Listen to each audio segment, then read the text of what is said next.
Epstein files அப்படின்னு சமீபத்தில் கேள்விப்பட்டிருக்கீங்க. ஒரு ஹேஷ்டேக் ட்ரெண்ட் ஆனிச்சு. எப்ஸ்டீன் அப்படிங்கிறவனுக்கு சொந்தமான ஒரு தீவு, அந்த தீவில் உள்ள ஒரு பங்களா, அந்த பங்களாக்குள்ளே நடந்த ஒரு பயங்கரமான சம்பவங்கள். அதில் மனித மாமிசம் உட்பட பல குழந்தைகள் உட்பட பாலியல் உணர்வு செய்யப்பட்டது. இப்படி பல சம்பவங்கள் நடந்திருக்கு. அதில் உலகத்தில் உள்ள பல முக்கியமான தலைவர்கள் அங்கே போயிட்டு வந்திருக்காங்க அப்படிங்கிற பல ஃபோட்டோஸ், வீடியோஸு, இன்னும் சம்மந்தப்பட்ட டாக்குமெண்ட்ஸ் அதெல்லாம் ரிலீஸ் ஆனிச்சு.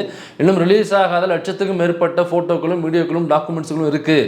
குறிப்பாக எப்ஸ்டீனுடைய அந்த மெயிலில் அவருக்கு அவரே அனுப்பிக்கிட்ட மெயில்ஸ் அப்படிங்கிறது இன்னும் எக்கச்சக்கமாக இருக்குது.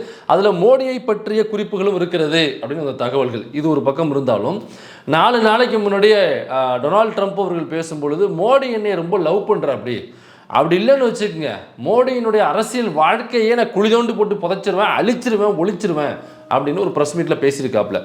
இப்படி பேசினோடனே இந்தியாவில் உள்ள வெளியுறவுத்துறை அமைச்சர் கண்டிப்பாக இதுக்கு கண்டனம் தெரிவிப்பார் அப்படின்னு நாமளும் குத்த வச்சு உட்காந்துருந்தோம். ஆனால் வெளியுறவுத்துறை அமைச்சர் இதுவரைக்கும் எந்த ஒரு கண்டனத்தையும் தெரிவிக்கல. சரி, ஐயா அமித்ஷா அவர்கள், ஐயோ அவர் எவ்வளோ பெரிய கோவக்காரர், எவ்வளோ பெரிய வீரர், தூர் சீர்ரு, அவர் இதை பார்த்து கண்டிப்பாக ஏதாவது கண்டனம் தெரிவிப்பாரா அல்லது அவர் அறிக்கை விடுவார், ஹே ட்ரம்ப்பே அப்படின்னு ஆர்எஸ்எஸ் படை அனுப்புவார் அப்படின்னு வெயிட் பண்ணி பார்த்தோம்.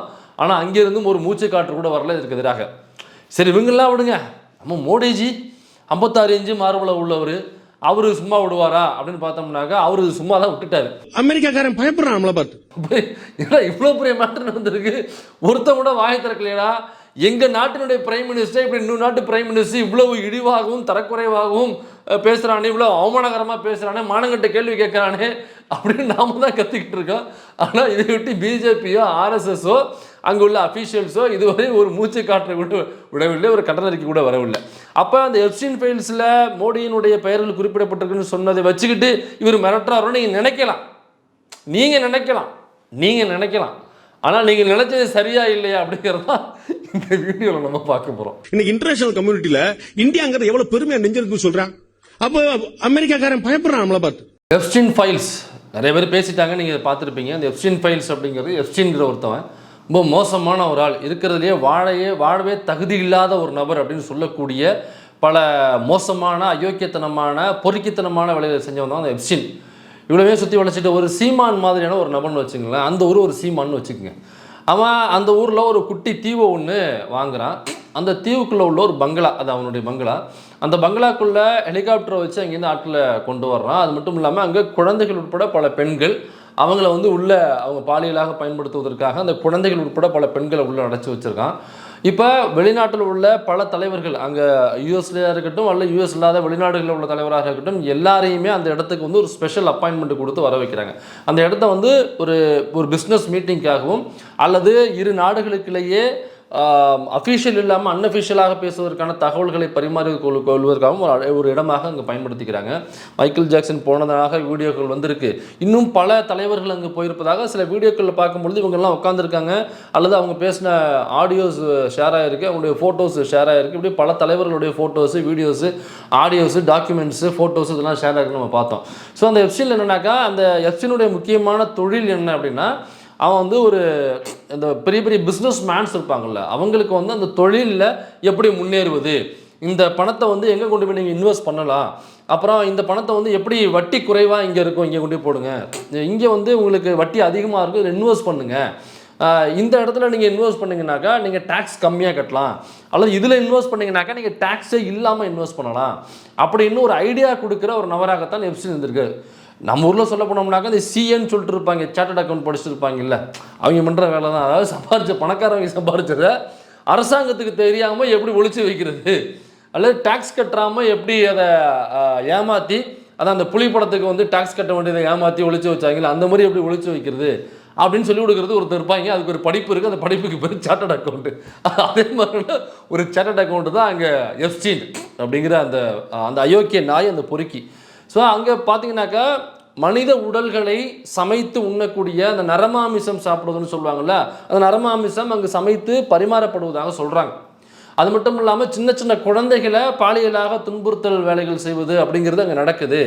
அதை பல நாட்டு தலைவர்கள் அங்கே கூப்பிட்டு அவங்களுக்கு அந்த குழந்தைகளை அது போன்ற செயல்களுக்கு அந்த குழந்தைகள் அனுப்புவது அப்படிங்கிறது மாதிரி அதை எப்படி சொல்கிறதுனாக்கா பல கற்பனைகளுக்கு எட்டாத அல்லது கற்பனைகளுக்கு மிஞ்சிய பல விஷயங்கள், பாலியலான விஷயங்களை அந்த குழந்தைகளை வச்சு அவங்க நிறைவேற்றிக்கிறது. அப்படியாக அந்த குழந்தைகளை வந்து அவங்க கடத்திட்டு போயோ அல்லது பணம் கொடுத்து பெற்றுக்கொண்டு வந்தோ அந்த தீவுகளை வச்சு அப்படியாக தலைவர்களுக்கு படைக்கிறது அப்படிங்கிறது நடந்துகிட்டு இருப்பதாக சொல்கிறாங்க. அதில் செய்திகளையும் அப்படி தான் வருது. இந்த ஃபோட்டோஸ், வீடியோஸ், நியூஸ் எல்லாம் அதான் சொல்ல வருது. பல தலைவர்கள் இருக்காங்க. ஸோ இப்படியாப்பட்ட வந்து அந்த எப்ஸ்டீன் அப்படிங்கிறவன் ரொம்ப கொடூரமான ஒரு விஷயமா இருக்குது. அதை படிக்கும்பொழுது சில வீடியோக்கெல்லாம் என்னால் பார்க்க முடியல. நான்லாம் படத்தில் என் தாயனும் கோயிலே காக்க மறந்துட்டு பாவியடைக்கலையே ஆடியோவை போட்டவளன்னு கேட்டு அழுதுகிட்டு இருக்கக்கூடிய ஆள் நான். நீங்கள் அந்த வீடியோலாம் பார்க்குறதுக்கு எனக்கு உண்மையிலேயே மனதைரியமே கிடையாது. அவ்வளவு கொடூரமான வீடியோக்களாக அந்த வீடியோக்கள் இருந்துச்சு. ரொம்ப 1-2 பார்க்கக்கூடிய வீடியோக்களாக இருந்ததுங்கிறது 1-2 தான் இருந்துச்சு. பாக்கி எந்த வீடியோவே பார்க்க முடியாத, பார்ப்பதற்கு ஏதுவாக இல்லாத வீடியோக்களாக இருந்துச்சு. என்னால் அதை பார்க்க முடியல. அப்படியாப்பட்ட அந்த எப்ஸ்டீன் அப்படிங்கிறவன் இவனை வந்து மோடி போய் சந்தித்ததாக அந்த எப்ஸ்டீன் அவனுக்கு அவனே மெயில் போட்டிருப்பதாக தகவல் வருது. அந்த தகவல் என்ன இருக்குன்னா, அது இஸ்ரேலுக்கு மோடி போனதாகவும் அங்கே ஆடி பாடி குதூகலித்ததாகவும் அதனால் சில வேலைகள் நிறைவேறியதாகவும் அதனால் மகிழ்ச்சியுற்றதாகவும் இப்படியாக சில மெயில்கள், சில வேர்டு கொண்ட மெயில்களை எப்ஸ்டீன் தனக்குத்தானே மெயில் போட்டிருக்காப்புல. இந்த மாதிரி பல மெயில்கள் இருக்குது. அப்புறம் மோடியினுடைய பெயர்கள் இதை தாண்டி இன்னும் வேறு சில இடங்கள் அடிபடுவதாகவும் இந்த எப்ஸ்டீன் ஃபைல்ஸில் சொல்கிறாங்க. ஸோ இந்த எப்ஸ்டீனுங்கிறவன் முதல்ல எப்போ மாட்டுறான் அப்படின்னாக்கா அவன் செத்து போயிட்டான் அப்படின்னு சொல்கிறாங்க. ஏன்னா ஜெயிலுக்குள்ளே இருக்கும் பொழுது அவன் தற்கொலை செஞ்சுக்கிட்டான் அப்படின்னு சொல்கிறாங்க. தற்கொலை செஞ்சுக்கிட்டானா அல்லது அரசாங்கமே அவன் எப்படி இது போன்ற நபர்கள் வாழவே தகுதியற்றவர்கள் அப்படின்னு சொல்லி கொன்றுச்சா அப்படிங்கிறது நமக்கு தெரியல. அப்போ அதற்கு முன்னாடி 2 வருடங்களுக்கு முன்னாடி பார்த்தீங்கன்னாக்கா 2018 அவன் இறக்குறான்னு நினைக்கிறேன். 2016 ஃபஸ்ட்டு அவன் கேஸ் வாங்குறான். ஸோ ஃபஸ்ட்டு கேஸ் வாங்கும்போது என்ன ஆகுதுனாக்கா, அந்த தீவில் பாதிக்கப்பட்ட ஒரு பெண் பல வருடங்களுக்கு பிறகு அவங்க வெளியில் வந்து ஒரு பேட்டி கொடுக்குறாங்க அல்லது தகவலை வெளியில் சொல்லி வழக்கை மாற்றுறாங்க. அந்த பெண் வந்து ஒரு 16-17 வயது இருக்கும் பொழுது அந்த எப்ஸ்டீன் அந்த தீவுக்கு கூட்டிட்டு போய் அவங்கள வந்து பல நாட்டினுடைய தலைவர்களுக்கு என்னை வந்து பாலியலாக இருக்கிறதுக்கு வற்புறுத்தினாங்க அப்படின்னு சொல்லி, பாலியலாக இருந்தார்கள் என்னுடன் அப்படின்னு சொல்லி சொல்கிறாங்க. எனக்கு உடன்பாடு இல்லை. எனக்கு 15-16 வயசு. அப்போ ரொம்ப கொடூரமான ஒரு வாழ்க்கையாக எனக்கு இருந்தது. பல நாட்டு தலைவர்களுடன் என்னுடைய உடலை வந்து பகிர்ந்துக்கிட்டாங்க அப்படின்னு அவங்க அதில் பதிவு பண்ணுறாங்க. பல நாட்டு தலைவர்கள். அப்போ அந்த ஒரு சிறுமி அவங்க அப்போ சிறுமியாக இருந்தாங்க, அதை வந்து பதிவு பண்ணுறாங்க. அது ட்ராமாவாக எனக்கு இன்னமும் இருக்குது, அதுலேருந்து வெளிவரவே முடியல அப்படின்னு சொல்லிட்டு ஒருத்தர் வந்து ஸ்பீக் அவுட் பண்ணோடனே இந்த எப்ஸ்டீனால் பாதிக்கப்பட்ட பல குழந்தைகள் எல்லாமே வளர்ந்துருப்பாங்க இல்லைங்களா, அவங்க எல்லாருமே ஒருத்தராக வந்து நானும் பாதிக்கப்பட்டிருக்கிறதில்ல, நானும் அதில் பாதிக்கப்பட்டிருக்கேன்னு சொல்லி ஒவ்வொருத்தராக வழக்கு கொடுத்து மிகப்பெரிய வழக்காக மாற்றப்படுது. அப்போ அதில் நீதிமன்றத்துக்கு போகும் பொழுது அதில் வந்து தண்டனை பெற்று 1.5 வருஷம் கழித்து வெளியில் வர்றாப்புல. ஸோ ஏற்கனவே இது போன்ற வழக்குகளில் மாட்டி தண்டனை பெற்ற ஒருவன் தான் எப்ஸ்டீன்கிறவன். ஏதோ வேறு வழக்கு ஒரு ஸ்கேமில் மாட்டியிருக்கான் அல்லது ஒரு திருட்டு வேலை பண்ணி மாட்டிக்கிட்டான் அப்படிங்கிறது இல்லை. இதே மாதிரி பாலியல் குற்றச்சாட்டில் மாட்டி ஏற்கனவே தண்டனை பெற்ற ஒருவன் தான் எப்ஸ்டீன். அவன் வெளியில் வர்றான். அப்போ வெளியில் வந்ததுக்கு அப்புறம் தான் இவங்கெல்லாம் போய் சந்திக்கிறாங்க. அதாவது நம்ம மோடிஜி போய் சந்தித்தது, மோடிஜியினுடைய இன்னொரு ஒரு விஷயம் என்னென்னா, அதாவது அம்பானிக்கிட்ட நம்மளுடைய கவர்மெண்ட், இந்தியன் கவர்மெண்ட்டு அல்லது மோடி அவர்கள் வந்து அம்பானி கிட்ட செய்தியை சொல்லி அனுப்பி அந்த அம்பானி வந்து எப்ஸ்டீன் கிட்ட சொல்லி எப்ஸ்டீன் வந்து டொனால்டு ட்ரம்ப் கிட்ட சொன்னதாக தகவல் இருக்குது. அப்போ இப்போ மோடிஜி பேசணும், அஃபிஷியலாக பேசணும் அப்படின்னாக்கா அவர் ஒரு நாட்டினுடைய பிரைம் மினிஸ்டர் அல்லது ஒரு நாட்டில் உள்ள ஒரு கட்சியில் உள்ள மிகப்பெரிய தலைவர். அவர் இப்படியாக ரூட்டு போட்டு அம்பானி கிட்ட சொல்லி அம்பானி போய் எப்ஸ்டீன் கிட்ட சொல்லி எப்ஸ்டீன் போய் டொனால்டு ட்ரம்ப் கிட்ட சொல்ல வேண்டிய அவசியமே இல்லையே. அஃபிஷியலாக இருந்தால் நேரடியாக ஒரு ஃபோனை போட்டு டொனால்டு ட்ரம்ப் கிட்ட பேசியிருந்திருக்கலாம் மோடிஜி அவர்கள். டொனால்டு ட்ரம்ப் இந்த மாதிரி அந்த மாதிரி அப்படின்னு சொல்லிட்டு நேரடியாக பேசியிருந்திருக்கலாம். அப்போ இப்படியாக அது எப்ஸ்டீன் என்கிற ஒரு பொறுக்கி நாய். அவன் குழந்தைகள் உட்பட பல பெண்களை பாலியல் உள்ளவர்களுக்கு அழைச்சிட்டு வந்து ஆட்படுத்தினவன். நரமாமிசத்தை திங்கக்கூடிய ஒரு மனுஷன் கிடையாது, ஒரு மிருகம் கூட சொல்லலாம். அதை அப்படியாப்பட்ட ஒரு மிருகத்துக்கிட்ட உனக்கு என்னப்பா பழக்கம் வண்டி கிடக்கு? ஊரில் இருப்பாங்க இந்த மாதிரி பொறுக்கித்தனமாக, ஏதாவது பொறுக்கித்தனம் பண்ணிட்டு காலித்தனம் பண்ணிட்டு திரிவானுங்க, படிக்க மாட்டானுங்க. அவனுங்களை பார்த்தாலே நம்ம வெறுப்பாருங்க. யாரையாவது சண்டை வளர்த்துக்கிட்டு அடித்து பிடுங்கி காசை பிடுங்கிக்கிட்டு திரியிற, அதான் நம்ம சீமான் மாதிரின்னு வச்சுங்களேன். அப்படியாப்பட்ட நபர்கள் ஊரில் இருப்பாங்க. அவங்க கூட பழகாதன்னு வீட்டில் சொல்லுவாங்க. ஒருவேளை எங்கேயாவது அவங்ககிட்ட பேசுகிறத பார்த்துட்டாக்கா வீட்டில் வந்து வெளுத்துருவாங்க. அவங்ககிட்ட உனக்கு என்ன பேச்சு? அவன் ஒரு காலிப்பைய, அவன் ஒரு திருடன், மொல்ல மாதிரி முடிச்ச வைக்க, அவன் படிக்கிறது இல்லை, அவன் வேலைக்கு போகிறதில்ல, அவன் எங்கே பார்த்தாலும் திருடிக்கிட்டு அடி வாங்கிக்கிட்டு இருக்கான், உனக்கு என்ன, அவன் கூட உனக்கு என்ன சவகாசம்னு சொல்லி வீட்டில் வச்சு வெளுத்து எடுத்துருவாங்க. அப்போ எப்ஸ்டீன்கிறவன் அவ்வளோ பெரிய பொறுக்கி நாய், நிரூபிக்கப்பட்ட குற்றவாளியாமல் அவன் பண்ண குற்றங்கள் அதெல்லாம் நம்ம யோசித்து பார்க்க முடியாத குற்றங்களாக இருக்குது. அவங்ககிட்ட உங்களுக்கு என்னப்பா சவகாசம்? அம்பானிக்கும் மோடிஜிக்கும் அவங்ககிட்ட என்ன சவகாசம்? இப்போ அவங்களோட ட்ரம்ப் சவகாசத்தில் இருக்காங்க, அது வேறு நாட்டு பிரச்சனை. இப்போ என் நாட்டில் உள்ள ஒரு தலைவர் இப்படி ஒரு சவகாசத்தை வச்சிருக்காருனாக்கா அப்போ அன்அஃபிஷியலான ஏதோ விஷயங்களுக்காக தான் அந்த தீவில் போய் சந்திச்சு பேச முடியும். அஃபிஷியலாக பேசுகிறதாங்க நேரடியாக போய் சந்திச்சு பேசலாம், ஒரு காஃபி ஷாப்பில் சந்திச்சு பேசலாம், அல்லது ட்ரம்ப்பை வர சொல்லி நேரடியாக பிரைம் மினிஸ்டருடைய விருந்தினர் மாளிகையில் தங்க வச்சு அங்கே உணவு உண்டுகிட்டே பேசலாம். எவ்வளவோ இருக்குது. அன்அஃபிஷியலாக அம்பானி கிட்ட சொல்லி, அம்பானி போய் எப்ஸ்டீன் கிட்ட சொல்லி, எப்ஸ்டீன் வந்து டொனால்ட் ட்ரம்ப் கிட்ட சொல்கிறாருனாக்கா இப்போ அன்அஃபிஷியலாக என்ன நடக்குது? இப்போ அன்அஃபிஷியலாக சட்டத்துக்கு புறம்பான, சட்டத்துக்கு துரோகம் செய்யக்கூடிய செயல்கள் தானே. அப்படி என்ன தகவலை சொல்லி அனுப்பிச்சாங்க அப்படிங்கிற கேள்வியை அந்த $1 மில்லியன் கொஸ்டினை பல பேரும் எழுப்புறாங்க. 4 நாளைக்கு நடந்த ஒரு ப்ரெஸ் மீட்டில் நம்மளுடைய டொனால்டு ட்ரம்ப் அவர்கள் பேசும்பொழுது மோடிஜினை ரொம்ப லவ் பண்ணுறாப்புல, அதனால தான் விட்டு வச்சிருக்கேன் அவருடைய அரசியல் வாழ்க்கை. இல்லைன்னு வச்சுக்கங்களேன், அவருடைய அரசியல் வாழ்க்கையை என்னைக்கு துவம்சம் பண்ணியிருப்பேன், டெஸ்ட்ராய் பண்ணியிருப்பேன், அவருடைய பொலிட்டிக்கல் கேரியரை டெஸ்ட்ராய் பண்ணியிருப்பேன் அப்படின்னு சொல்லிட்டு அவர் பேசுறாரு. Modi is a great man. That he loves Trump. Now, I don't know if the word love, I don't want you to take that any different. I don't want to destroy his political career, okay? இப்படி ஒரு நாட்டினுடைய அதிபர் அவர் இன்னொரு நாட்டினுடைய ஒரு prime minister பார்த்து நான் நினச்சேன்னாக்கா அவருடைய அரசியல் வாழ்க்கையே காலி பண்ணிடுவேன் அப்படின்னு சொல்கிறாருனாக்கா இப்போ அந்த நாட்டில் உள்ள பிரைம் மினிஸ்டருக்கு கோவம் வரணும்ல. ஏன்னா அந்த நாட்டினுடைய பெரும்பான்மை மக்களுடைய வாக்கை பெற்று, பெரும்பான்மை மக்களுடைய வாக்கை பெற்றாங்களா இல்லையாங்கிறது வேற. அவர் அந்த கட்சி நமக்கு பிடிக்குது பிடிக்கல, அவருடைய கொள்கைகள் பிடிக்குது பிடிக்கலங்கிறத தாண்டி அவர் நமக்கும் பிரைம் மினிஸ்டர் தான். இப்போ என் நாட்டினுடைய பிரைம் மினிஸ்டர் எவனாவது அசிங்கமாக பேசினானாக்கா அல்லது இந்த மாதிரி கேவலமாக இழிவாக பேசினாக்கா எனக்கு கோவம் வரதானே செய்யும். ஏன்னா நான் அந்த நாட்டினுடைய பிரஜை. அப்போ எனக்குள்ள சுயமரியாதை வேணும்னு எதிர்பார்ப்பேன். என் நாட்டினுடைய பிரைம் மினிஸ்டர் எங்கேயாவது ஒரு இடத்துல இழிவாக கருதப்பட்டார், பேசப்பட்டார், அவருடைய சுயமரியாதை இழுக்க நடந்துச்சுனாக்கா அது எனக்கு நடந்த இழுக்கு, இந்த நாட்டிற்கு நடந்த இழுக்கு. நாளை கூட நான் அமெரிக்காவுக்கு போகிறேன், அங்கே அமெரிக்காவில் இந்தியன்ஸ் அவ்வளோ பேர் வாழ்கிறாங்க, இப்போ நான் போகிறேன் அல்லது அங்கே பேர் வாழ்கிறாங்கல்ல, இப்போ அவங்கள அந்த அமெரிக்க சிட்டிசன்ஸு இந்தியன் சிட்டிசன்ஸு என்னவா நினைப்பாங்க? இன்னைக்கு இன்டர்நேஷனல் கம்யூனிட்டியில் இந்தியாங்கிறது எவ்வளோ பெருமையாக நெஞ்சிருக்குன்னு சொல்கிறான். உன் நாட்டு பிரைம் மினிஸ்டர் எங்காலும் பார்த்தீங்களா லெஃப்ட் ஹேண்டில் மட்டும் இல்லை லெஃப்ட் லெக்கில் தான் டீல் பண்ணுவான். அதுக்கே உங்கள் ஆளுங்க பேச மாட்டேங்கிறானுங்க, வாய் எல்லாத்தையும் சேர்த்து பொத்திட்டு இருக்கானுங்க. நீ எல்லாம் இங்கே மூடிட்டு உட்காந்துருக்கணும். உன் பிரைம் மினிஸ்டருக்கு அந்த நிலைமை தான் சொல்லிட்டு அங்கே உள்ள இந்தியர்களுக்கு, அங்கே உள்ள அமெரிக்கன் சிட்டிசன்ஸில் அங்கே உள்ள சீமான் மாதிரி அவனை 4 பேர் இருப்பாலும் பொறுக்கி பையா அவன் மிரட்டி காசு வாங்க மாட்டானா? அல்லது அவங்கள மிரட்டுவதற்கு அங்கங்கே பார்க்கும்போது மிரட்டுவதற்கோ அல்லது அநாகரிகமான செயல் ஈடுபடுவதற்கோ இதை ஒரு வாய்ப்பாக பயன்படுத்திக்க மாட்டானா? அப்போ இப்படி ஒரு சம்பவம் நடக்கும் பொழுது இந்திய நாட்டிலிருந்து இங்கே எதிர்ப்பு தெரிவிக்கணும்ல. அமெரிக்காக்காரன் பயப்படுறான் நம்மளை பார்த்து. வெளியுறவுத்துறை அமைச்சர்னு ஒருத்தர் இருக்காப்லையே ஜெய்சங்கர், அவர் ஒரு பார்ப்பன சமூகத்தை சார்ந்தவர். அவர் வெளியுறவுத்துறை அமைச்சரானதுக்கு அப்புறம் தான் இந்த நாட்டினுடைய பல நாடுகளுடைய இந்தியாவுடைய நட்பு அப்படிங்கிறது பயங்கரமாக வலுப்பட்டு இருக்கு அப்படிலாம் போட்டு உருட்டுவாங்க. அப்போ ஜெய்சங்கர் பயங்கரமான ஒரு ஆள். அதனால தான் எனக்கு வெளியுறவுத்துறை அமைச்சருங்கிறது சாதாரண விஷயம் இல்லை, ரொம்ப முக்கியமான பொறுப்பு அது. வெளியுறவுத்துறை அமைச்சருங்கிறது நீங்கள் பல நாடுகளுடைய இந்தியாவுடைய நட்பை நீங்கள் வலுப்படுத்திக்கிட்டே இருக்கணும். 2 நாடுகளுடைய பிரச்சனை வர்ற மாதிரி இருந்துச்சுனாக்கா போய் உட்காந்து பேசி சமரசம் பண்ணி அந்த 2 நாடுகளுக்கு இடையே நட்புறவை ஏற்படுத்தணும். இந்த நட்புறவை ஏற்படுத்தி போயிட்டே இருக்கணும். அப்போ தான் வந்து ஃபினான்ஷியலாகவும் எக்கனாமிக்கலாகவும் நீங்கள் தொழில் ரீதியாகவும் அது பல இடங்களில் அது ஒர்த்தாக மாறும். அந்த ஒர்த்துங்கிறது இந்திய நாட்டில் வாழுகிற மக்களுக்கு அது ஒர்த்தாக மாறும், ஃபினான்ஷியலாக மாறும். அவங்களோட வாழ்க்கையினுடைய முன்னேற்றத்துக்கு அப்போ தான் அது ஏதுவாக இருக்கும். அது மட்டும் இல்லாமல் வெளிநாடுகளில் வாழக்கூடிய இங்கேருந்து போயிட்டு அங்கே தொழில் பண்ணுறவங்க, அங்கே தங்கி வாழ்கிறவங்க, அங்கே தங்கி வேலை பார்க்குறவங்க இருக்காங்க இல்லைங்களா, அவங்களுடைய வாழ்க்கையிலையும் முன்னேற்றத்தை கொடுக்கும். அப்படி இல்லாமல் வெளியுறவுத்துறை அமைச்சர் ஒரு டொக்கை தூக்கி போட்டோம்னாக்கா பல நாடுகளுக்கு இடையே இந்தியாவுடைய உறவுங்கிறது சுத்தமாக இல்லாமல் போகும். அப்படியாப்பட்ட ஒரு டொக்க அமைச்சர் தான் இருக்காப்லன்னு நினைக்கிறேன். எனக்கு அமெரிக்காக்காரன் பயப்படுறான் நம்மளை பார்த்து. இந்த பிரச்சனை குறித்து ஜெய்சங்கர் வாய்ப்பை திறக்கல, ஏதோ ஒன்று சொல்லணும்ல, எதுவுமே வாய் திறக்கவே இல்லை. சரி, அமித்ஷாஜி அவர் பயங்கரமான ஆள், அவர் ஒரு அரசியல் சாணக்கியர் அப்படி இப்படின்னு சொல்லுவாங்க. இப்போ அரசியல் சாணக்கியர் ஏதோ ஒரு அரசியல் வியூகம் பண்ணி டொனால்ட் ட்ரம்ப்பை வந்து கட்டுப்படுத்தணும்ல அவர்.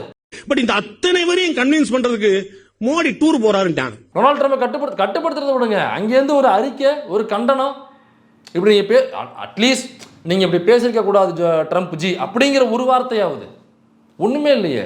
நம்ம 56 இன்ச்சு பொழந்து வச்சிருப்பாப்லையே மார்பளவை, பயங்கரமான வீரர். அதாவது அமெரிக்காவுக்கும் உக்ரைனுக்கும் நடந்த சண்டை, ரஷ்யாவுக்கும் உக்ரைனுக்கும் நடந்த சண்டையை நான் தான் வந்து முடிவு கொண்டு வந்தேன் அப்படின்னு சொல்கிறாப்புல. யார்? நம்ம ஜி சொல்கிறாப்புல. ரஷ்யாவுக்கும் உக்ரைனுக்கும் நடந்த சண்டையை நம்ம ஜி இங்கேருந்து ஃப்ளைட்டு பிடிச்சிட்டு போய் துண்டு போட்டு 2 கையை வச்சு சரி ஓகே கை கொடுங்க, கட்டி பிடிங்க, ஓகே அவ்வளோதான், இனிமேல் சண்டை போடக்கூடாது அப்படின்னு சண்டையை முடிச்சு வைக்கிறதா அவர் சொல்கிறாப்புல. ஆனால் இந்தியாவுக்கும் பாகிஸ்தானுக்கும் ஒரு போர் நடந்துச்சு சமீபத்தில், அந்த போரை நான் தான் முடிச்சு வச்சேன்னு டொனால்ட் ட்ரம்ப் சொல்கிறாப்புல. ஏப்பா, ரஷ்யாவுக்கும் உக்ரைனுக்கும் நடந்த போரையே நம்மளால் முடிச்சு வைக்கிறாப்புலனாக்கா நம்ம நாட்டுக்கு பக்கத்து நாட்டில் உள்ள பாகிஸ்தான் சண்டைங்கிறனாக்கா அதையும் நம்மளால் தானே முடிச்சு வச்சிருப்பாப்புல. அந்த டொனால்டு ட்ரம்ப் முடிச்சு வைக்கிறதா சொல்கிறாப்புல. நம்மளால் வந்து நான் தான் முடிச்சு வச்சேன்னு சொல்கிறாப்புல. ஆனால் டொனால்டு ட்ரம்ப் மறுநாளே வந்து இல்லை அதை நான் தான் முடிச்சு வச்சேன் அப்படிங்கிறாப்புல.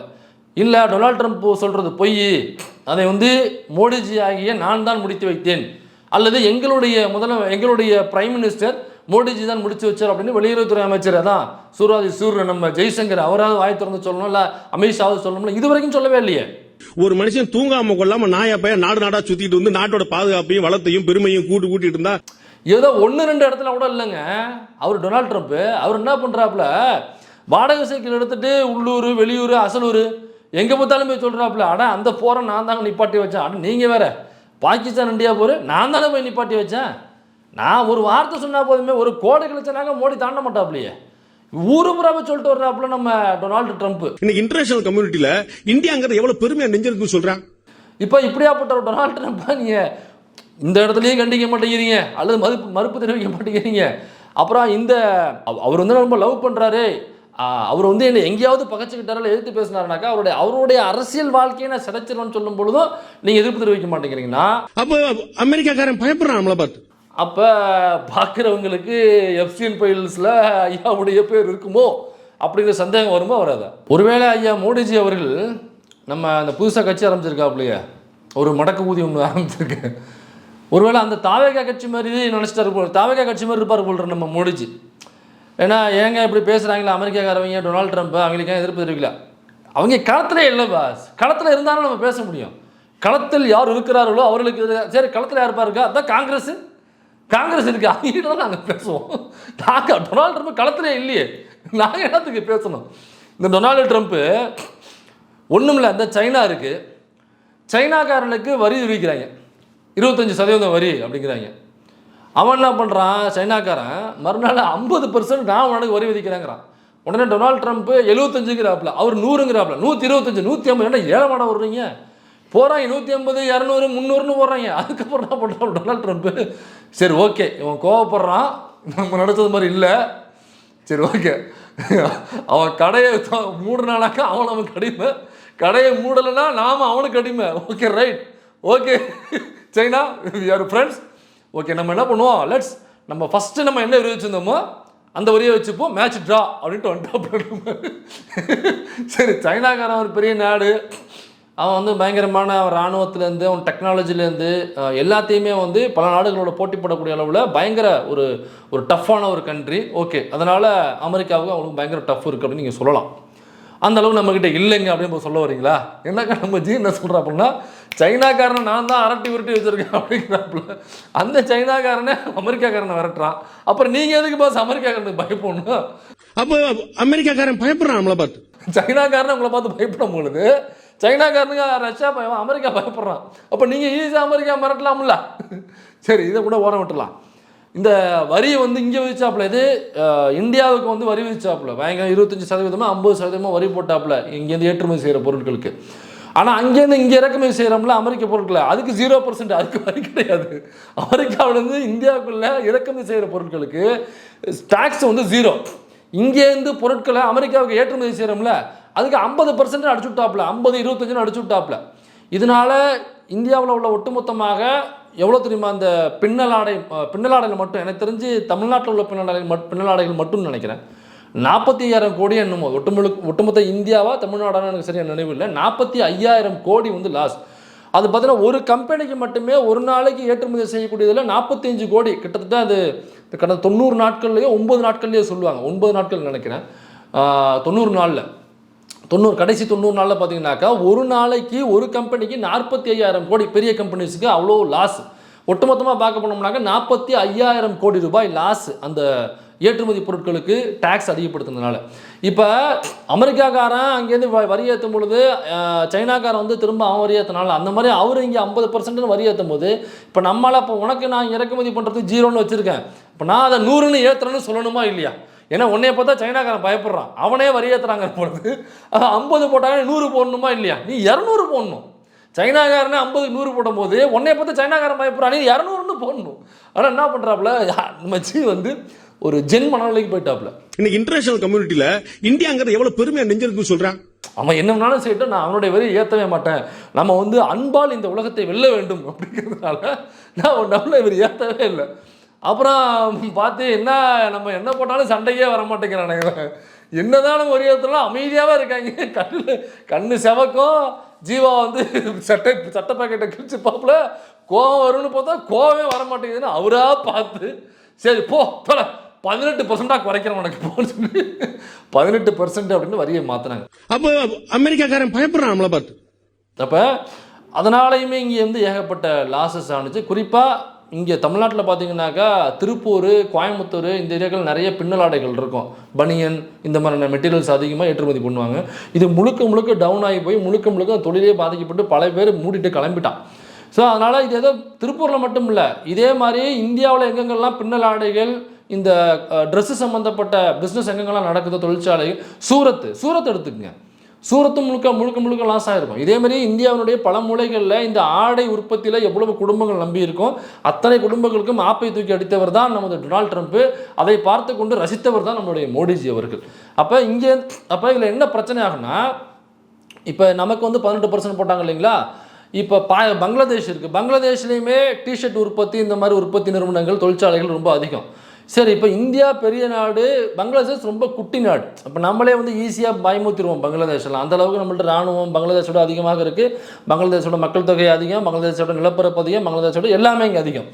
அப்படி இருக்கும் பொழுது அந்த குட்டி நாடு பங்களாதேஷுக்கு அமெரிக்காக்காரன் மிரட்ட மாட்டேங்கிறான். அவன் என்ன பண்ணுறான்னாக்கா பங்களாதேஷுக்கு 0% அங்கேயே பங்களாதேஷ்லேருந்து யூஎஸ்க்கு ஏற்றுமதி ஆகிற, பங்களாதேஷில் உற்பத்தி ஆகிற தொழிற்சாலை உற்பத்தியான டிஷர்ட்டுகளுக்கு பின்னல் ஆடைகளுக்கு 0% இங்கேருந்து ஏற்றுமதிக்கான டேக்ஸ்.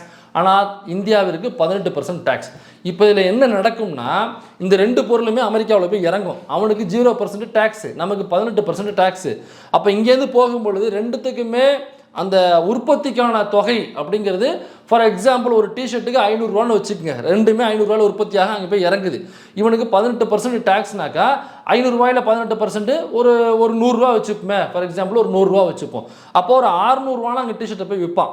அவன் என்ன பண்ணுவான், 500 ரூபாய்க்கே விற்பான். ஏன்னாக்கா அவன் 0% தான் டேக்ஸு.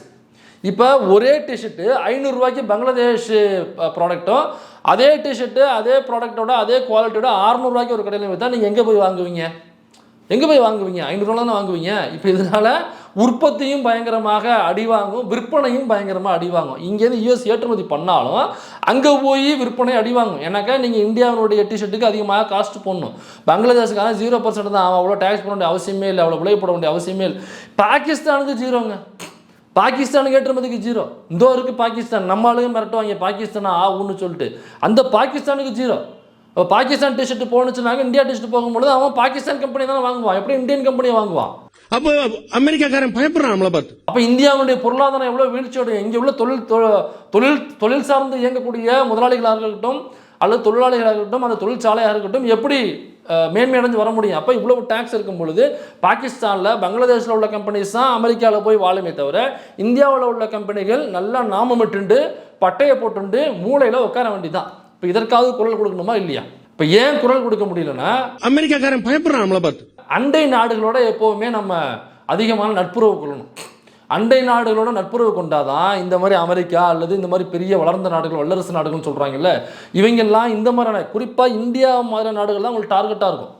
ஏன்னாக்கா இங்கே மக்கள் தொகை அதிகம், வேலை செய்கிறதுக்கான ஆட்கள் அதிகம், படிப்பறிவு அதிகம், குறைஞ்ச சம்பளத்துக்கு அதிகமான நபர்களை வந்து வேலைக்கு எடுத்துக்கலாம். அது மட்டும் இல்லாமல் நீங்கள் நுகர்வோர் அதிகமாக இருப்பாங்க, உங்கள் பொருளை ஈஸியாக கொண்டு அதிகமாக ஒத்துக்கலாம். இப்போ 0% அங்கேருந்து போட்டிங்க கொண்டாந்து பொருளை இருக்கிறான்னு சொன்னோம் பார்த்தீங்களா, அதே பொருள் இந்தியாவிலையும் இங்கே மேனுஃபேக்சரிங் ஆகும். அப்போ இந்தியாவில் மேனுஃபேக்சரிங் ஆகி இந்தியாவிலே இந்த பொருள் விற்கும் பொழுது அமெரிக்காவிலேருந்து வர்ற பொருள் 0% டேக்ஸ்னாக்க இப்போ விலை ரொம்ப கம்மியாக இருக்கும். இப்போ ரெண்டுத்தையும் வச்சு பார்க்கும்பொழுது ரெண்டு பொருளுக்கும் 500 ரூபா விலைன்னு வச்சுப்போமே. அப்போ இப்படி நீங்கள் எதை வாங்குவீங்க? அமெரிக்காவிலேருந்து மேட் இன் அமெரிக்கான்னு போட்டு வந்த பொருள் 500 ரூபா, மேட் இன் இந்தியான்னு போட்ட பொருள் 500 ரூபானாக்கா நீங்கள் எதை வாங்குவீங்க? ஒரே ப்ராடக்ட்டு ஒரே குவாலிட்டி, நீங்கள் மேட் இன் அமெரிக்கா தான் வாங்குவீங்க. அப்படி பார்க்கும் பொழுதும் அமெரிக்கா பொருள் இங்கே விற்பனையாகும், இந்தியா பொருள் இந்தியாவிலும் விற்பனையாகாது. அப்போ இங்கேருந்து பண்ணி அனுப்பிச்சாலும் பாகிஸ்தான் டிஷர்ட் அங்கே விற்பனையாகும், பங்களாதேஷ் டிஷர்ட் விற்பனையாகும், இந்தியாவின் டிஷர்ட் அங்கேயும் விற்பனையாகாது. அப்போ இந்தியா ஏன் தொழில்துறையில் மேலோங்க முடியலனாக்கா சமீப காலங்களில் பிஜேபி வந்ததுக்கு அப்புறம் இதுதான் முக்கியமான காரணம். அடா பாவி, ஒரு மனுஷன் தூங்காம கொள்ளாம நாயா பையன் நாடு நாடா சுத்திட்டு வந்து நாட்டோட பாதுகாப்பையும் வளத்தையும் பெருமையும் கூட்டிட்டு இருந்தா, அப்போ அண்டை நாடுகள்கிட்ட நீங்கள் அதிகமான நட்புறவு வச்சுக்கணும். இது முன்னத்திலேருந்தே நேருவாக இருக்கட்டும், இந்திரா காந்தியாக இருக்கட்டும், ராஜீவ்காந்தியாக இருக்கட்டும், யாரெல்லாம் இங்கே வந்து பிரைம் மினிஸ்டர் நம்ம மன்மோகன் சிங் அவர்களாக இருக்கட்டும், இவங்கெல்லாம் பிரைம் மினிஸ்டர் இருக்கும்பொழுது அண்டை நாடுகளோட அதிகமான இணக்கமாக இருப்பார்கள். சும்மா அந்த போர், அப்புறம் அந்த கரெக்டாக எலெக்ஷன் வரதுக்கு முன்னாடி ஒரு போர், அல்லது அங்கேருந்து ஆள் ஊடுருவல் செஞ்சு இங்கே சுட்டுவிட்டாங்க, இந்த மாதிரியான சம்பவங்கள் இருக்கவே இருக்காது. அப்படி இருந்துச்சுனாக்க உண்மையாக இருக்குமே தவிர சும்மா டுபாகூராக அப்படி கிரியேட் பண்ணுறது அப்படிங்கிறது இருக்காது. இந்த போர்கள் வந்து இல்லாமல் இருக்கணும். அதிகமாக போர்கள் அதிகமாக நடந்தால் அந்த நாட்டினுடைய பொருளாதாரம் டவுனுக்கு போயிடும். போர்கள் அதிகமானாக்கா நீங்கள் அதிகமாக இராணுவத்துக்கு செலவு பண்ணணும். இப்போ இராணுவத்துக்கு ஒரு நாட்டினுடைய பட்ஜெட்டில் அதிகமான பட்ஜெட் இராணுவத்துக்கு போகுதுனாக்கா இந்தியாவில் முக்கியமான நாடாக இருக்குது. அதிகமான பட்ஜெட்டு இராணுவத்துக்கு ஒதுக்குறோம். இப்போ அண்டை நாடு இப்போ பாகிஸ்தானை வந்து ஒரு நட்பு நாடாக நம்ம மெயின்டைன் பண்ணோம்னாக்கா நீங்கள் இராணுவத்தை அவ்வளோ குவிக்க வேண்டிய அவசியமே இல்லை. அந்த பார்டரில் இராணுவத்தை அங்கே அவ்வளவு பார்டரில் குவிக்கிறதுனால தான் பட்ஜெட்டில் பாதிக்கு 50% மேலே அந்த பார்டரில் உள்ள மிலிட்ரிக்கே நம்ம செலவு செய்கிறோம். அப்போ நீங்கள் நட்புறவாக இருந்தீங்கன்னாக்கா 2 இராணுவத்தையும் நம்ம விலக்கிப்போம் அப்படிங்கிற ஒரு டீல் போட்டு 2 இராணுவத்தையும் விலக்கிக்கலாம். அது அந்த நாட்டினுடைய பொருளாதாரத்துக்கும் வலு சேர்க்கும், நம்ம நாட்டினுடைய பொருளாதாரத்துக்கும் வலு சேர்க்கும். அப்படி சேமிக்கிற அந்த பொருளாதாரத்தை நாட்டுக்குள்ளே உள்ள மக்களுடைய வளர்ச்சிக்கு நம்ம பயன்படுத்தலாம். அவங்களுடைய தொழில் சார்ந்து வளர்ச்சிக்கு பயன்படுத்தலாம், கல்வி சார்ந்த வளர்ச்சிக்கு பயன்படுத்தலாம், நாட்டினுடைய விவசாயம் சார்ந்த வளர்ச்சிக்கு பயன்படுத்தலாம், வேளாண் சம்பந்த வளர்ச்சிக்கு பயன்படுத்தலாம். அப்போ அந்த இராணுவத்தை நீங்கள் அண்டை நாடுகளோட சரியாக டீல் பண்ணும் பொழுது நீங்கள் இவ்வளவு லாபம் இருக்குது அப்படிங்கிறது அதே முன்னத்துலேருந்து அதை மெயின்டைன் பண்ணிட்டு வந்தாங்க. பங்களாதேஷோட உறவாக இருக்கட்டும், அல்லது இலங்கை கூட இருந்த உறவாக இருக்கட்டும், இதெல்லாம் சரியாக மெயின்டைன் பண்ண எனக்கு நீங்கள் இதை சரியாக மெயின்டைன் பண்ணலைன்னா இந்த அமெரிக்கா போன்ற நாடுகள் என்ன பண்ணுவாங்கனாக்கா இந்த மாதிரி டேக்ஸ் ஃப்ரீ பண்ணிவிட்டு அவன் வந்து பங்களாதேஷ் கூடயும் பாகிஸ்தான் கூடயும், ஏன் நேபாள் பூட்டான், நேபாளெலாம் உலகத்திலே ஒரே ஒரு ஹிந்து நாடுனாக்கா அது இந்தியா நினைப்பீங்க, கிடையாது. India is not a Hindu country. உலகத்திலே ஒரே ஒரு ஹிந்து கண்ட்ரினாக்கா அது நேபாள் தான். அந்த நேபாளை என்ன பண்ணுறான், இந்தியா கூட வந்து நட்புறவாக இல்லை, அவன் அமெரிக்கா கூட நட்புறவாக இருக்கான். ஏன்னா நீங்கள் நேபாள் இந்த பூட்டான் நினைக்கிறேன் இங்கெல்லாம் போனோம்னாக்கா நம்ம பெருசாக விசா எடுக்க வேண்டிய அவசியம் இல்லை. பாஸ்போர்ட் மட்டும் இருந்தாக்க நம்ம போயிட்டே இருக்கலாம், விசா எடுக்க வேண்டிய அவசியம் இல்லை. ஏன்னாக்கா அந்த அளவுக்கு முன்னத்துலேருந்து ஒரு நட்புறவை மெயின்டைன் பண்ணிட்டே இருப்பாங்க. அதை ஒரு அக்ரிமெண்ட்டாக போட்டு மெயின்டைன் பண்ணுவாங்க. ஆனால் அமெரிக்கா பாருங்க, இப்போ உள்ள கொஞ்சம் பிஜேபி வந்ததுக்கப்புறம் அவன் பாகிஸ்தானை நட்புறவாக்கிட்டான், பங்களாதேஷை நட்பு நாடாக்கிட்டான், அவன் நேபாளை நட்பு நாடாக்கிட்டான், பூட்டானை நட்பு நாடாக ஆக்கிட்டான். இப்போ என்ன பிரச்சனை வரும்னாக்கா, இந்தியா ஏன் அமெரிக்காவுக்கு பயப்படுதுனாக்கா, அப்போ அமெரிக்காக்காரன் பயப்படுறான் நம்மளை பார்த்து. ஏதாவது வாலாட்டினோம்னாக்கா டபால்னு கொண்டு போய் இராணுவத்தை பங்களாதேஷ் கார்னரில் கொண்டு போய் இறக்கிடுவான். அவனுடைய இராணுவ ஸ்பேஸில், அவனுடைய ஸ்பேஸில் கொண்டு போய் அவனுடைய இராணுவத்தை கொண்டு போய் இறக்கிடுவான். அல்லது அவனுக்கு ஆதரவாக உள்ள நாட்டில் உள்ள இராணுவ வீரர்களை அங்கே கொண்டு குவிச்சிருவான். அவங்களது பங்களாதேஷ் நட்பு நாடாக அங்கே கொண்டே குவிச்சிருவான், நேபாள் நட்பு நாடாக அங்கே கொண்டே குவிச்சிருவான், பூட்டான் நட்பு நாடாக அங்கே கொண்டே குவிச்சிருவான். அது இந்தியாவினுடைய பாதுகாப்புக்கு அச்சுறுத்தலாக வந்துடும். வெனிசுலாவில் பார்த்துருப்பீங்க எவ்வளோ பெரிய டார்ச்சர் ஆயிடுச்சுன்னு. வெனிசுலாவில் டக்குன்னு உள்ளே போந்து அமெரிக்காக்காரன் அங்கே உள்ள அதிபரை வந்து டக்குன்னு தூக்கிட்டாங்க. ஒரு கம்யூனிஸ்ட் தலைவர் தான் அங்கே கம்யூனிஸ்ட் ஆட்சி நடந்துச்சு, அவரை கைது பண்ணி கொண்டு போய் இப்போ எங்கே இருக்காருன்னு தெரில. ஏன் கைது பண்ணாங்கன்னா, வெனிசுலாவில் நிறைய எண்ணெய் வளம் இருக்குது, அந்த எண்ணெய் வளத்தை ஆட்டையை போகிறதுக்காக அவங்களுடைய வேலையே அதுதான். யார் அமெரிக்காக்காரனுக்கு வேலையே அதுதான். அப்போ இவன் என்ன மிரட்டுறான்னாக்கா, அப்போ நீங்கள் நட்பு நாடுகளாக வச்சுக்கலனாக்கா இந்த மாதிரியான தொந்தரவுகள் வரும். அப்போ அதுக்கு பயந்துக்கிட்டு அமெரிக்காவுக்கெல்லாம் தலையாட்ட வேண்டிய ஒரு நிர்பந்தமும் ஏற்படும். அப்போ அது கூட தெரியாத லெவலில் தான் இங்கே உள்ள வெளியுறவுத்துறை அமைச்சரும், இங்கே உள்ள உள்துறை அமைச்சரும், இங்கே உள்ள பிரைம் மினிஸ்டர் இருக்கிறாங்களா அப்படிங்கிற அந்த $1 மில்லியன் கேள்வியை உங்களை மாதிரி நானும் எழுப்புகிறேன். அதில் இன்னொரு விஷயம் என்னன்னாக்கா, நம்ம டொனால்ட் ட்ரம்ப் அவர்கள் என்ன சொல்கிறாருனாக்கா, ரஷ்யா கூட நீ தொடர்பு வச்சுக்காது. ஏன்னாக்கா ரஷ்யா கிட்ட வந்து நம்ம எண்ணெய் வளத்தை அங்கேருந்து வாங்கிக்கிட்டு இருக்கோம் இந்தியா. நீ எண்ணெய் வளம் வாங்குறத ரஷ்யா கிட்ட வாங்காத கட் பண்ணு. நீ ரஷ்யா கிட்ட வாங்கினா நான் உனக்கு அதிகமான டாக்ஸ் போடுன்னு சொல்லி தான் நம்ம ரஷ்யா கிட்ட ஆயில் வாங்குகிறோம் அப்படிங்கிற ஒரே காரணத்துக்காக இந்தியாவுக்கு அவ்வளவு டாக்ஸ் விதிச்சாப்புல டொனால்ட் ட்ரம்ப். ரஷ்யா கரண்ட்டை வாங்குறனாக்கா பல வருடங்களாக ரஷ்யாவுக்கும் இந்தியாவுக்குமான நட்புறவுங்கிறது மிகப்பெரிய ஒரு நட்பு பாலம். அது இந்தியாவுக்கான அந்த ஆயுதங்களை கொடுத்ததாக இருக்கட்டும், அல்லது இந்தியாவுக்கான அணுசக்திகளை கொடுத்ததாக இருக்கட்டும், இப்படி பல விஷயங்களில் ரஷ்யா அவங்களோட கண்டுபிடிப்புகளை இந்தியாவுக்கு கொடுத்து உதவி பண்ணியிருக்காங்க. இப்போ இந்தியாவிற்கும் ரஷ்யாவுக்குமான தொடர்பு அப்படிங்கிறது பல நீண்ட காலமான ஒரு நட்புறவு, அதை போய் திடீர்னு துண்டிச்சிக்க முடியாது. அப்போ அந்த நட்புறவை நீ துண்டிங்கிறாப்புல டொனால்ட் ட்ரம்ப், நீ அங்கேருந்து எண்ணெய் வளம் வாங்கினாக்கா நான் உனக்கு 50% வரி போடுவோம் அப்படின்னு சொல்லி தான் போட்டாப்புல. அப்போ அப்படி போடும்பொழுது அங்கே எண்ணெய் வளத்தை வாங்குறத கட் பண்ணிட்டு அதை வந்து வெனிசுலாவில் வாங்குங்கிறாப்புல. வெனிசுலா என்னோட கண்ட்ரோலில் இருக்குது, வெனிசுலாவில் வந்து நீ ஆயில் வாங்குன்றாப்புல. இதில் என்ன வித்தியாசம்னா, 2 ஆயில் தானே எங்கேயாவது வாங்கிக்கலாம்னு சொல்லிட்டு நீங்கள் நினைப்பீங்க, அப்படி கிடையாது. ரஷ்யாவில் வரக்கூடிய எண்ணெய் இருக்குல்ல, அது வந்து மிக தரம் வாய்ந்த எண்ணெய். அதை கொண்டு வந்து தரம் பிரிக்கிறோம்ல, அது வந்து ரொம்ப கம்மியான காஸ்ட்டில் தரம் பிரிச்சுக்கலாம் நம்ம. ஆனால் வெனிசுலாவில் இருக்கிற எண்ணெய் இருக்கு இல்லைங்களா, அது ரொம்ப தரம் தாழ்ந்த எண்ணெய். அது அந்த எண்ணெயை வாங்கிட்டு வந்தோம்னாக்கா அதை தரம் பிரிக்கிறதுக்கு எக்கச்சக்கமான செலவுகள் ஆகும். இப்போ ஆகிற செலவை விட ரஷ்யாவில் வாங்குகிற ஆயிலை தரம் பிரிப்பதற்கான செலவை விட 3 மடங்கு 4 மடங்கு அதிகமாக வெனிசுலாவிலிருந்து வர ஆயிலை தரம் பிரிப்பதற்கு ஆகும். அப்போ என்ன ஆகும்னாக்கா, நீங்கள் வெனிசுலாவிலேருந்து இந்தியா ஆயிலை வாங்குதுனாக்கா அதை நீங்கள் வெளியில் விற்கும் பொழுது இன்றைக்கி 100 ரூபாய்க்கு பெட்ரோல் போடுறோம் இல்லையா, 120 130 ரூபாய் நம்ம பெட்ரோல் போடணும். அப்போ ரஷ்யாவிலேருந்து வாங்குறது இப்போ 100 ரூபாய்க்கு போடுறோம், அதுவே அதிகமாக விற்றுக்கிட்டு இருக்கான்.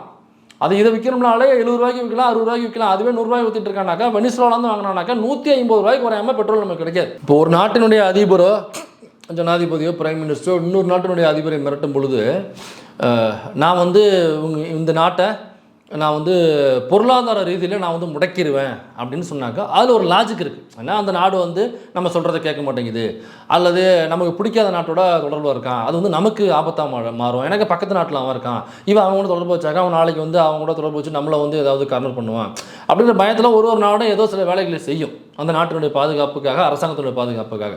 அப்படி சொல்லும் பொழுது அந்த நாட்டினுடைய பொருளாதாரத்தை வந்து நான் முடக்கிடுவேன்.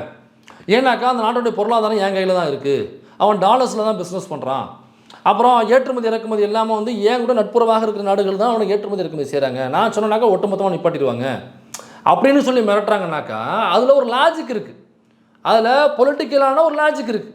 ஓகே, பொருளாதாரமாக கையில் வச்சுருக்கா அதில் முடக்கிறேன் அப்படின்னு நம்ம நினச்சிக்கலாம். இல்லைனாக்கா நான் வந்து அரசாங்கத்தை கவிழ்த்துருவேன், எனக்கு வந்து எதிர்க்கட்சி தலைவர், அந்த நாட்டோட எதிர்க்கட்சி தலைவர் எங்களோட ரொம்ப க்ளோஸாக இருக்கார், அவங்களோட கூட்டணி கட்சிகள்லாம் ரொம்ப ஸ்ட்ராங்காக இருக்காங்க, இப்போ ஆளுங்கட்சியில் உள்ள பல அமைச்சர்களே என்கிட்ட தொடர்பில் இருக்காங்க, நான் வந்து சில குழப்பங்களை விளைவிச்சு அங்கே உள்ள அஃபிஷியல்ஸு எல்லாருமே எனக்கு ரொம்ப பழக்கம், நான் எல்லாருமே காசு அடிச்சேனாக்கா விழுந்துருவாங்க அப்படி நான் சொல்கிறத கேட்காம இருந்தாருனாக்கா, மோடி வந்து கேட்காம இருந்தாருன்னா நான் வந்து அரசாங்கத்தை கவிழ்த்துருவேன், அதனால் என்னை பார்த்து பயப்படுறாரு அப்படின்னாக்கா அதுலேயும் ஒரு பொலிட்டிக்கலான ஒரு லாஜிக் இருக்குது. ஓகே, இப்படிலாம் பல நாடுகள் நடக்குது, அதனால் அப்படி இந்த மாதிரியான கருத்தை சொல்கிறார் அப்படின்னு சொல்லலாம்.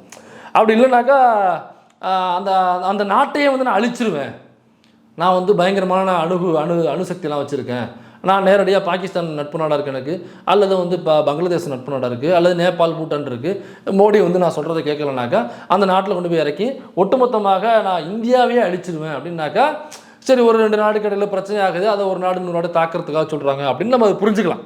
ஆனால் இங்கே என்ன சொல்கிறாருன்னா, மோடி என்கிற தனி நபரனுடைய பொலிட்டிக்கல் கேரியரை நான் டெஸ்ட்ராய் பண்ணிடுவேன்னு சொல்கிறாரு தவிர இந்தியாவை அழிச்சிருவேன்னு சொல்லலை, அரசாங்கத்தை கவிழ்த்துருவேன்னு சொல்லலை, அல்லது பொருளாதார ரீதியில் நான் முடக்கிடுவேன்னு சொல்லலை, அல்லது வேற ஏதாவது ராஜதந்திரம் பண்ணி அந்த ஆட்சியை வந்து நான் இனிமேல் இல்லாமல் அல்லது இந்த கட்சியே இல்லாமல் ஆக்கிடுவேன் அப்படின்னு அவர் சொல்லலை. அவர் சொல்கிறது மோடி என்கிற தனிநபரை குறிப்பிட்டு என் மேலே லவ்விங்காக இருக்காப்புல, லவ்விங்காக இல்லைனாக்கா மோடி என்கிறவருடைய தனிப்பட்ட நபருடைய பொலிட்டிக்கல் கேரியரை நான் டெஸ்ட்ராய் பண்ணிடுவேன்ற வார்த்தையை சொல்கிறாப்புல. அப்போ அமெரிக்காக்காரன் பயப்படுறான் நம்மளை பார்த்து. அப்போ தனி நபரனுடைய அந்த அரசியல் வாழ்க்கையை காலி பண்ணிடுவேன்னு சொல்கிறாருனாக்கா அப்போ அந்த தனி நபரனுடைய ஏதோ ஒன்று சிக்கியிருக்கு. நாட்டை பற்றி நாட்டை காலி பண்ணிடுவேன்னு சொன்னார்னாக்கா நாட்டினுடைய விஷயம் ஏதோ சிக்கியிருக்கு அப்படின்னு நம்ம நினச்சிக்கலாம். இல்லை நான் வந்து ஆட்சியை கவிழ்த்துருவோனாக்கா அந்த கட்சியினுடைய ஏதோ விஷயமாட்டிருக்குன்னு நம்ம நினச்சிக்கலாம்.